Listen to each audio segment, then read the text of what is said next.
Hello everyone. Today we have Prathamesh Arvind Rajashirke with us.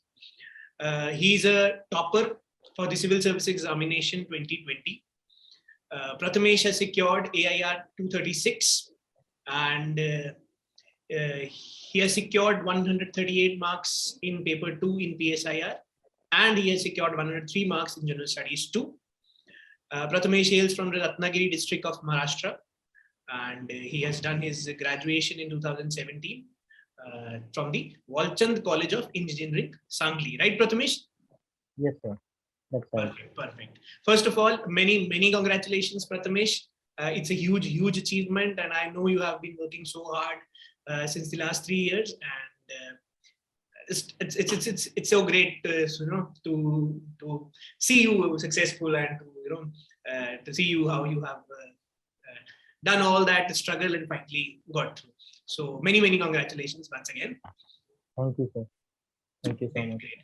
And now Prathamesh has taken out time to guide the students, and he'll be talking primarily about the political science optional. And it's that time of the year whereby everybody is charting out their strategies for the next 2.5 months. And it is in this regard that I'll be having a little bit of conversation with him in the coming next 15-20 minutes. So we'll try to keep the conversation very precise, very brief, and very objective so that he touches all the important aspects related to the examination. And with this said, Prathamesh, my first question to you would be, how did you distribute your time between the prelims and the mains with respect to general studies and with respect to optional? Kindly let us know about that.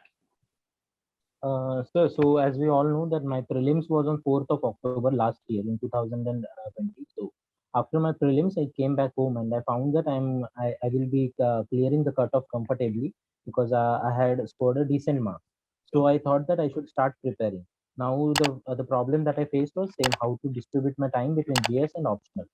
So what I did was that I first focused on optional paper 1 because and one thing I would like to mention is that my paper 1 and paper 2 both were completed. At least one revision was completed before going to the prelim studies. Prelim studies itself, which I started 4 months before the prelim. Now you know that I had joined your test series and I had completed 4 tests before starting my prelim studies. So I had my material ready. I had my short notes ready. So what I had to do was, out of the 85 days that I got between prelims and mains, I found out 55 days were enough for my optional preparation.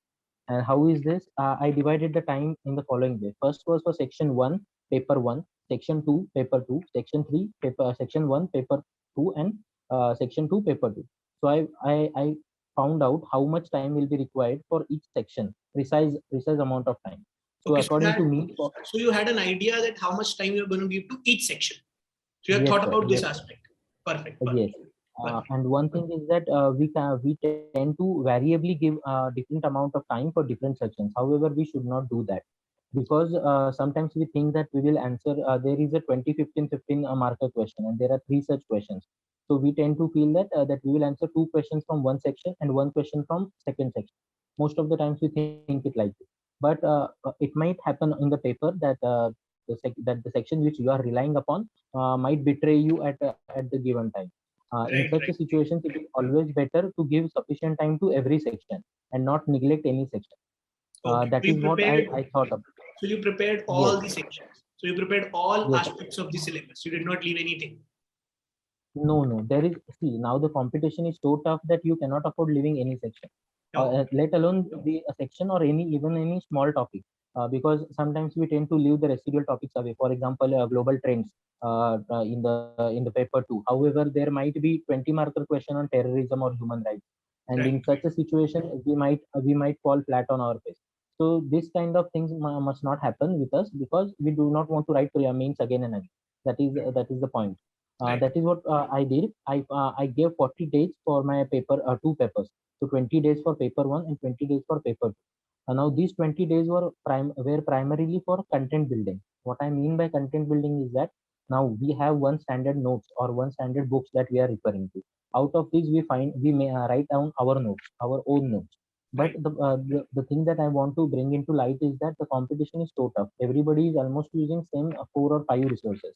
and that is why we need to stand out of the competition. In such a case, we need to add value to the whatever we are doing, and the time between prelims and mains should be given only for value addition. Whatever optional preparation we have to do basic, that should be done before starting the prelim studies itself, if we have to clear the mains in one go. Now there are some exceptional cases, but for an average student like most of us, we should do our optional preparation at least 1 or 2 revisions before starting prelims studies.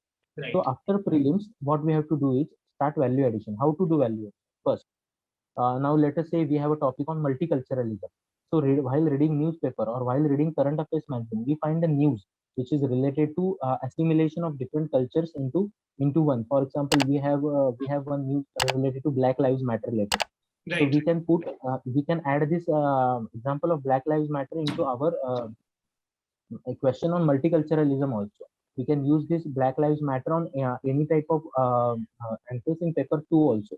Different types of answers in paper 2. For example, if we have 4 examples of, let us say, a terrorist attack in the world, in different places in the world, and then we can use those in our answers on the question related to terrorism. Any human right, for example, Black Lives Matter can be used in human right violation answer also. Okay. Yes. So So my primary focus was this kind of interlinkages you could establish because you had a good idea of the subject before the prelims itself, right? So you were more concerned about value addition. Yes. And you added all these things in your paper too. Yes, all these things I added in the paper two. One thing that I found in my paper two was my paper two was not what we say, like a conventional paper. For example, what we are taught regularly, that we have to write a theory and etc. So my paper two was basically based on my understanding of the subject. For example, there were typical questions this year also in paper two. What I tried, for example, there was one question related to Israel again. So here we cannot write just the regular story of Israel. We have to put a newer aspect into it. So now there is one point that I would like to bring here is that if my material is ready, or for example, what I have to write about Israel. For example, there is India-Israel relation, let us say, question. So if I have first introduction ready on India-Israel, for example, let us say I would start with the history of India-Israel relation, just 2 lines in brief. This is because we have to kickstart our brain. Normally, what happens while writing, we do not start with the best point in the first place only. Right. Yeah. Because our brain is in a hangover of the question that we have written, answer that we have written earlier. And to break that hangover, we need some ready-made material per question. For example, let us say there is India-Israel question or India-USA question. So there should be 2 lines that are already ready with us that we put in the paper. And by this time, while writing those 2 lines, we try to remember the points related to that answer. Because what happens, questions are most. Let me interrupt you a little bit at this moment. So did you prepare these kinds of introductions at your end? Yes, sir, I did. You prepared it for the major part of the syllabus, or for the international relations part, or for the other parts also you prepared? No, sir. We need definitions for almost every part. We need introductions for almost every part. Essentially, you had introductions for more or less every part of the syllabus. Every part, yes. Sir. And you'll recommend this also, that this should be done as a part of this period of time? This helped me a lot. This helped me a lot because PSIR, it requires expert opinion. It requires an answer from expert perspective. Right. So you need to start your answer with a very precise and an accurate information on that topic. For example, as I mentioned, let us say there is a question on elections, or there is a question on, let us say, role of election commission. Then if we have a quote by a scholar, by anything a scholar related to election commission, then we can start our answer with that. And it depends upon the skill of the candidate how to relate that part to the question. Like there was so much criticism of the Election Commission of India in the run-up to 2019 general elections. Yes. And so this kind of a context can be used as a part of the introduction itself, right? Yes, we can straight away start, despite of the criticism that it received in 2019 election. Election Commission stands tall among the various other constitutional bodies as it is provided for under article this and that. And then we can start with the question. Now this looks very ordinary, but it helps you to start your answer in your brain itself, and which is very important at that. Otherwise, our brain gets stalled while writing. This happens. Right. And let me take the discussion forward, Prathamesh. I would specifically want you, if there were certain areas whereby you emphasized more when it comes to paper 2? Were there certain areas which you feel are more important, or where you emphasized a little more because of the nature of the topic, whether it is difficult, so you emphasized more, it is easier, so you went ahead? Were there such kinds of topics, and how did you give, what kind of a distribution of your effort and your time was with respect to these kinds of topics? So definitely there are some topics where on which the questions are repetitively asked every year in one form or the other. For example, there is this question that I mentioned about trends, or this related to globalization and terrorism and these topics. Now there is at least one 10 marker there about all these topics. So if we make this, if we prepare these topics thoroughly, then we can answer 110 marker for sure. Okay. Whatever kind of question it is. So these are the topics which we tend to ignore normally because we have some information about them, but we should not. Now, what about the topics that we should focus more upon? First is theory part. We should be very thorough with the theory, because if you understand the theory portion properly, then only we can relate it to the India and world part. That is paper 2 section 2 part. For example, India and US relations, or let us say in theories we have learned about game theory. We have learned about we have learned about this billiards ball model, or let us say cobweb model. So if you are able to relate those theory portions to the current affairs, or let us say to the dynamic portion of the paper 2, then it leaves a lasting impact on the examiner also. For example, if I would be checking the paper and there is some candidate who has mentioned about dilemmas in India-China's relations now, for example, or given a mention of game theory in India-China relations related to Arunachal, I might not be very accurate with my explanation here, but I think the student should understand what I am trying to say. Right. So this type of linkages, if are made in the paper 2, then it gives a lasting impact. And for that, we should be very thorough with our theory part. Choice. Right. Yes. So, for example, let's say we talk about liberal institutionalism, and then we can relate it to, let's say, the decline of UN per se, and how we have to revive UN. Yes. And then the complex interdependence can come into picture in India-China relations as well. Yes, So all these kinds of interlinkages. So you deliberately included it in your answers final day. You were able to. Yes, and it was not deliberate. It came naturally, sir. It came naturally because there are some points in our exam when we are lacking information related to that question. For example, what happens? We do not have there is fixed space mark sheet, a fixed space answer sheet is given. So the point is that we do not have to leave a lot of paper blank. Like that was that used to be my mindset. And at this point of time, theory came in handy, because almost there is theory that I can relate to almost every part of the subject in paper 2 section 2. There is some theory that I can relate. For example, India, Latin America also I can relate some theory. Any obscure nation also I can relate that theory. Or let us say this BIMSTEC and BBI and these are coming. That is the point I'm trying to make, is that while preparing itself, try to make these linkages in your notebook, right, so that you are not left unprepared when we go to the exam. Perfect. Okay, I'll take the discussion forward. And Prathamesh, now I have a question.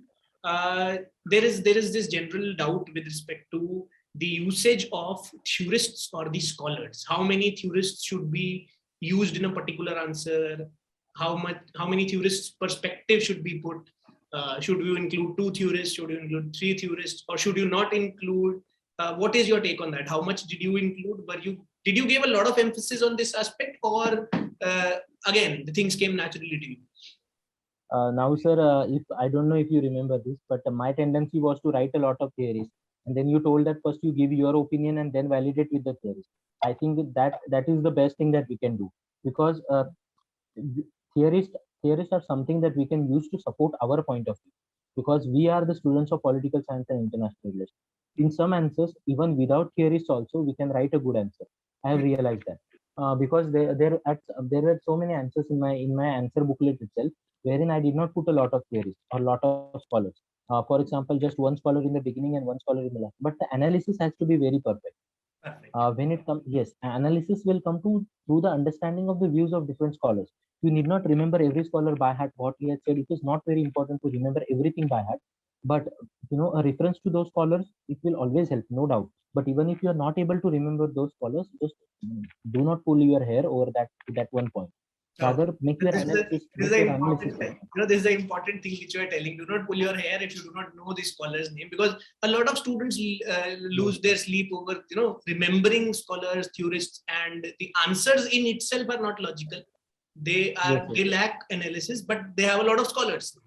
So that is something I think, that needs to be, taken care of. Okay, perfect, Prathamesh. And okay, now I have another question for you. Did you use any kind of a case study or flowcharts in PSIR? Specifically, or any kind of maps also? Were you able to incorporate? And what's your view on that? So there was no time to do anything. There was no time to do anything. Perfect. Because there is so much content by the right. Yeah, continue. There is so much content by the end of our preparation that this is basically jugaad we do in GS. I think flowcharts and all are basically jugaad. So if you have a large amount of content and you have to modify it or fit into smaller space, then you can use flowcharts. I guess so. I have never tried that because this is just one means that I have written. But I would say that it depends upon the examiner only, like individually. Okay. Can't say anything. And now my question is, next question is, what is the importance of the completion of the paper? Were you able to complete the 19 questions, paper 1, 19 questions, paper 2? And I cannot overemphasize on this facet of main exam. The main exam is all about completing the paper with average content and some answers above average. This is just what I have. Yes, some answers should be above average and all answers should be average. There should not be below average answers. All answers should be average and the paper should be completed. Sir, I would like to tell that all my papers were almost completed before 4 minutes. And that is why I could go on to make boxes, underline, etc. Now, I might have taken a hit on the content part. Maybe that might have been a case. But the completion of paper, in the morning session, it gives us a different level of confidence to go into the paper at the evening session. For example, now this is a very practical thing.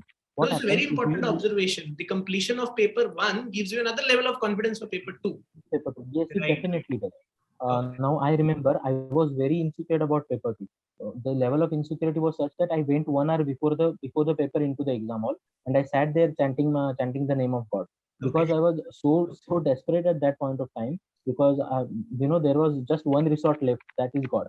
So I started chanting the name, and my intention was to complete all the paper with whatever content I had.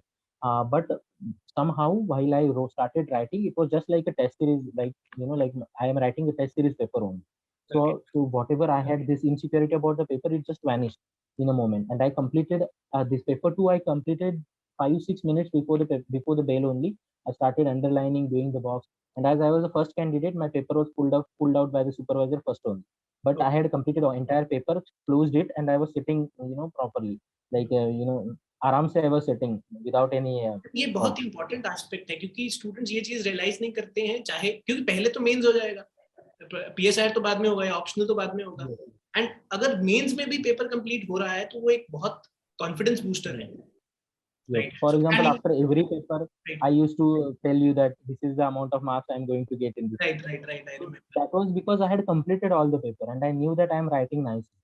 Now marking is obviously in hands of UPSC, but that gave me, like when I came out of hall after GS2, now GS3 is a big problem. But I went in GS3 with a lighter heart, because I had written GS1 and GS2 properly. Essay was written properly, so I just broke all the records in GS3 also. Then I went for GS4. So it was like my mindset was clear that I'm doing good in every paper. So don't leave anything. Just write average answers everywhere. Don't try to write good, above average answers for all of the questions. That will, you will be hit on the number of questions part. Right. So instead of that, write average answers. Completion of the paper is very important. Yes, completion of paper is very important. And now, Prathamesh, you scored 103 marks in general studies 2 also.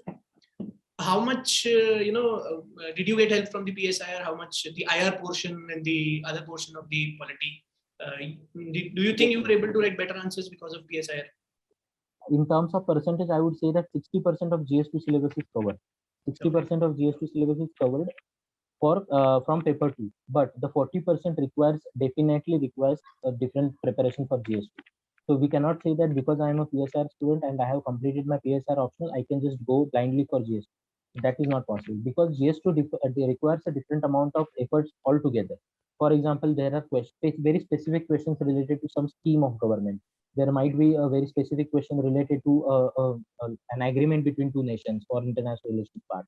For governance, there might be some question. So the syllabus of GS2 is different. There is definitely overlap, and 60% will be covered. Okay. But one thing that helps us is our understanding is better when it comes to GS2. And nowadays we have seen that GS2 paper also has optional level questions. Means Yes. earlier the questions used to be straightforward in GS2. Now it is not the case. The questions are twisted. And because I am a PSR student, I know what the examiner wants from me in this question. And if I put those points at the end of every paragraph, or let's say in the introduction or conclusion, my answer will definitely get good marks. One observation is that PSR students mostly tend to get good marks in GS2. GS2. This is one observation. Yeah. Right. Because I've seen the nature of questions now coming, and they are asking difficult questions. They are asking opinion perspective based questions in general studies too also. So yes. Analysis and opinion is that. Right. And now my next question is, how many tests one should give for PSIR? What is the ideal number? Do you have ideal number, or is it okay if you give 4 or 6 tests, or you should give? What is your take on the number of tests which one should give for PSIR? How many did you give? If first part of the question, how many one should give, I would say give infinite. If you can give as many tests as possible, just give, because that is the crux of entire preparation. You have to practice after prelims, because content should be built before going into prelims preparation itself. If you have to stay above the competition. Now, how many tests did I give? My understanding was that per section 2 tests and per paper 2 tests. So that way, section 1 paper 1 2 tests, section 2 paper 1 2 tests, section 2 section 1 paper 2 section like this 8 tests would be done, and per paper 2 tests. So those 4 tests, so 12 tests. And normally this is the distribution in any test series. For example, in your test series also, this is normally the distribution. Okay. So did you write all tests? I don't remember. Did you write all tests? I did not write full length 2 tests last, because you only told that don't write now because you are already done. Like you said, you are good to go in the last paper. So I became lazy also, because there I had to revise everything, and so I thought that instead of writing, because now I was very sure that I will be able to complete the paper. That assurance which you get during your test series practice, that is also very important. Right. Because that way you go in full place. This is a very important point. Many of students, they come and they ask me that, what should we do in this period of time? And my only thing is, first have that capacity to complete the paper. That is the first thing. After that, you can keep doing all content addition, value addition, and everything can be as a part of, the simultaneous activity. But if you're unable to do 19 questions in 3 hours, then the whole, the entire activity is useless. It will be waste. It will be waste. Right. Definitely. Right. So this is the part where I wanted. So because general studies, I beg your pardon, paper 2 in PSIR, that is the area whereby most of the students, they are lacking in. There's, as you also said, a lot of insecurity with respect to paper 2. There is a lot of insecurity because of the dynamic nature also. The paper is quite dynamic, and so this was the area which I wanted to discuss with you. Okay, so what I'm trying to say is that we never know that what paper will be slotted in which year. I mean, I do not have, for the want of better word, I'm using this word slotted. But sometimes it happens that despite of every student gets less mark in a marks in particular paper. So we should be prepared at equal level for every paper. Like, and then you go on doing extra work for some papers if you want. But a level of preparation has to be made for every paper, paper 1 and paper 2 also. Despite of all the insecurities which we have for paper 2, prepare both papers equally and then do some additional work for paper 2 if you want that.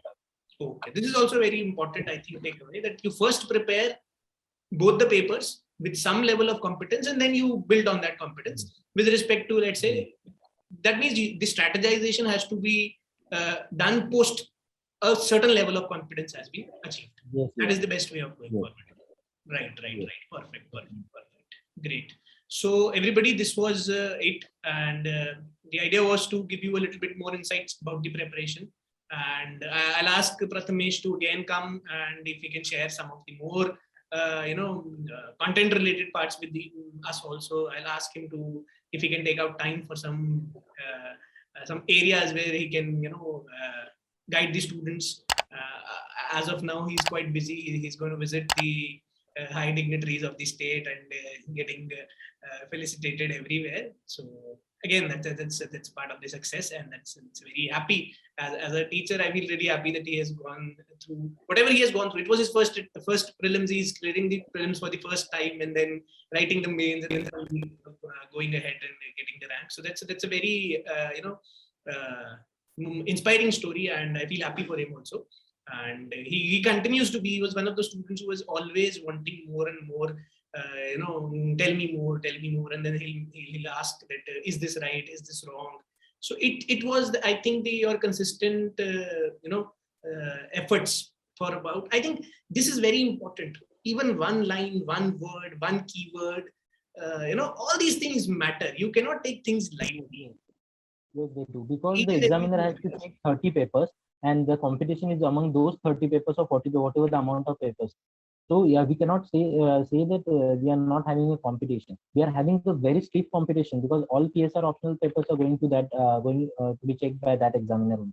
And Right. then he will be comparing our papers with the other papers. So we have to stand out, like we have to be outstanding. Otherwise, we will not secure those extra marks that we want. And extra marks are what, after all, they cumulatively they give you a rank, or they keep you in the reserve list. Right. So everybody, this was it. And Prathamesh, I would like you to say last few words regard to the aspirants who are going to appear this year. Whatever your parting words may be, just your basically an advice for the students, which they can help. They can take it and get. So this is not my advice. This is actually your advice only. So see, what happens is that after prelims, we are very confused as to what to do and what not to do. First thing is that we have to keep ourselves calm, because what time we have in our hand is more important than what time we have lost already. So whatever time it is, we have to utilize it properly. For example, and we have to distribute our time into four parts, not just two parts. That is yes and option, into four parts. First is essay paper. We have to give separate amount of a little bit attention to essay paper also. GS 1, 2, and 3 is one part. That is the second part.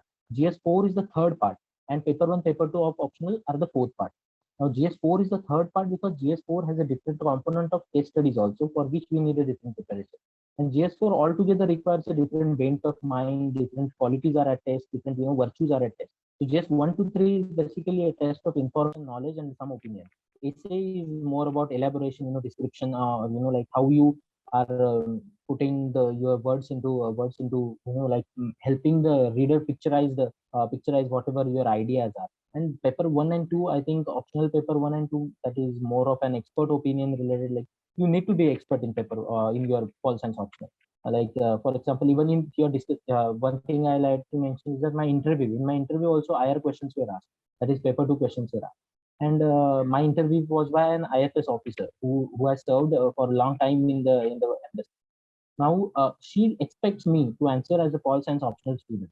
So my answer should include some theory part. My answer, this is not like it must include, but it should come naturally in our answer. Even now, if I would be discussing with sir about any political science IR paper related any topic, then my answer would include all those theories that we have learned. So this is how your preparation should be: four parts, equal amount of preparation everywhere. Just don't lose faith. Ups and downs will be there. So just keep going. Success is yours. Great. Thank you so much, Prathamesh, and we wish you all the best. And we wish that when you visit Delhi, you visit us, and we again can have a conversation with you. You can maybe guide the students in person also. So everybody, this was it, Prathamesh, and all the very best to all of you. And thank you again, Prathamesh. Thank you so much. Thank you, sir. It was my pleasure. Thanks a lot. Thank you.